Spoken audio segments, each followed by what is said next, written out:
ha estat aprovada per 68 vots a favor, 55 vots en contra i 9 abstencions.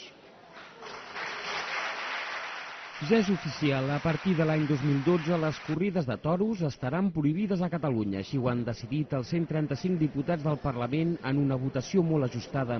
Com ja havien anunciat els diputats d'Esquerra Republicana i Iniciativa per Catalunya Verds, han votat en bloc a favor de la prohibició, mentre que els del Partit Popular i Ciutadans hi han votat en contra. De la seva banda, Convergència i Unió i el PSC han donat llibertat de vot als seus diputats.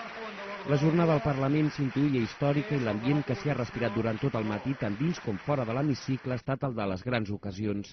Prova d'això són els més de 300 periodistes acreditats, els 14 mitjans internacionals presents i els centenars de partidaris i detractors de les curses de braus que des de primera hora del matí s'han concentrat a les portes del Parlament. Malgrat que s'han viscut alguns moments de tensió, no s'han hagut de registrar incidents destacables.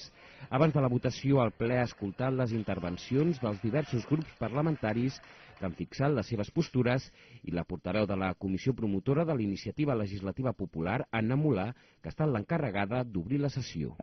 Nosaltres hem acabat la feina i els transferim la responsabilitat a vostès, que poden decidir si Catalunya vol continuar fent espectacle de la mort o si prefereixen que l'ètica, la compassió i la raó acabin triomfant, que és el que demana la majoria del poble català.